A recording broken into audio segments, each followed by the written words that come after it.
आजकल एक बड़ी हेडलाइन चल रही है कि रूस से आए हुए सस्ते तेल की बदौलत भारतीय कंपनियों ने बम्पर $10.5 बिलियन मतलब 900 अरब रुपए के करीब करीब की बचत की।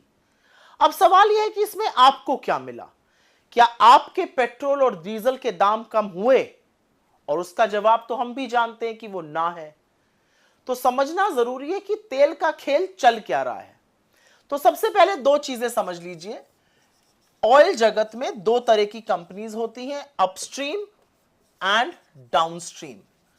अपस्ट्रीम कंपनीज होती हैं जैसे कि ओएनजीसी, ऑयल इंडिया, रिलायंस भी अपस्ट्रीम कंपनी है। रिलायंस डाउनस्ट्रीम में भी है। इसके अलावा आईओसी, एचपीसीएल, बीपीसीएल, ये डाउनस्ट्रीम कंपनीज होती हैं। ये जो कंपनीज हैं, अपस्ट्रीम कंपनीज जो हैं, ये तेल खोजती हैं, ये एक्सप्लोरेशन करती हैं, सी में, लैंड में, हिल्स पे ये तेल खोजने का काम करती हैं। जो तेल कच्चा आता है उसको प्रोसेस करने का, उसको रिफाइन करने का काम ये कंपनीज करती हैं। ये बाजार में तेल बेचती हैं। ये तेल पेट्रोल बनता है, डीजल बनता है, एटीएफ बनता है, जो एविएशन फ्यूल होता है, ये काम ये कंपनीज करती हैं।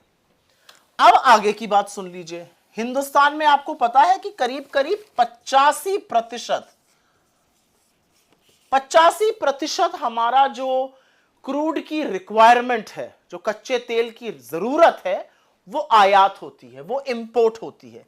और यह आंकड़ा नरेंद्र मोदी जी के प्रधानमंत्री बनने के बाद और बढ़ा है, क्योंकि देश में एक्सप्लोरेशन घटा है।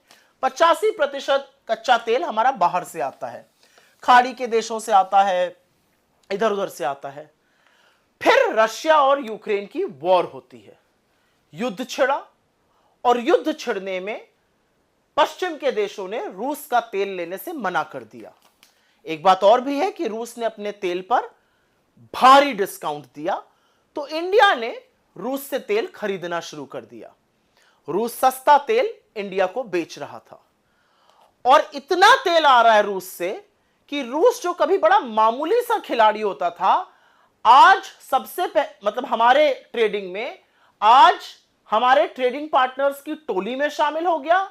हमारे और उनके बीच सबसे बड़ी कमोडिटी ऑयल की ट्रेड हो रही है। और तो और वित्तीय वर्ष 2023 में और वित्तीय वर्ष 2024, यह आंकड़ा याद रखिएगा, रूस से आया हुआ तेल वित्तीय वर्ष 2023 में 21.5% था सारे आए हुए तेल का, और यह संख्या 2024 में बढ़कर 36% हो गई। जहां तक मेरी याददाश्त है, मुझे लगता है 223 मिलियन टन तेल हमने आयात किया था वित्तीय वर्ष 2024 में, उसमें से 36% अकेले और अकेले रूस से आया था। एक बात और भी है कि रूस जो है तेल जो हमें दे रहा है, वो बाकी जगहों से आ रहा है, वो 10 से 12% उसका दाम कम है। रूस हमें कम दाम पर तेल बेच रहा है। रूस की देखा देखी और भी देशों ने हमें डिस्काउंट दिया। ईरान ने दिया, सऊदी अरेबिया ने दिया, जहां से हमारे जो ट्रेडिशनल हमारे सप्लायर्स रहे हैं कच्चे तेल के, उन्होंने भी डिस्काउंट दिया। अब आप ये सोचेंगे कि 10 से 12% अगर दाम कम आ रहा है तो इसका फायदा किसको पहुंच रहा है? क्योंकि आपको तो नहीं पहुंच रहा है, आप तो अभी भी पेट्रोल और डीजल के वही दाम दे रहे हैं। तो फायदा पहुंच रहा है 5 कंपनियों को, IOC, HPCL, BPCL, Reliance industries और नियारा एनर्जी। इन लोगों को फायदा पहुंच रहा है। इन्होंने रूस के सस्ते तेल से केवल, अभी मैं खाड़ी के देशों के डिस्काउंट वाले तेल की बात नहीं कर रही हूं, सिर्फ रूस के सस्ते तेल से इन 5 कंपनियों ने $10.5 बिलियन, फिर से पढ़िए इस फिगर को, $10.5 बिलियन मतलब 900 अरब रुपए की बंपर बचत की है। पर आपके बिल क्यों नहीं कम हुए? आपके बिल इसलिए नहीं कम हुए क्योंकि सरकार ने लगातार 13 बार एक्साइज बढ़ाई, और वो वाली बढ़ाई जो राज्यों के साथ साझा नहीं होती है। 3 बार मात्र घटाई। डीरेगुलेशन तो ये कहता है विश्व मार्केट में कच्चा तेल महंगा है तो आप ज्यादा देंगे, सस्ता है तो आप कम देंगे। लेकिन जब सस्ता होता है तो आपको राहत नहीं मिलती है।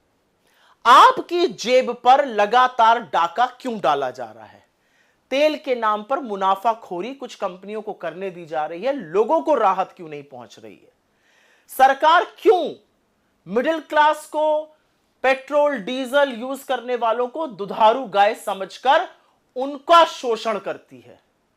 यह मुनाफाखोरी नहीं तो और क्या है? यह आपकी जेब पर डाका नहीं तो और क्या है? रूस से सस्ते तेल में लोगों ने बचत की $10.5 बिलियन, 900 अरब रुपए की। आपने 9 नए पैसे की बचत की है? सोचिएगा जरूर।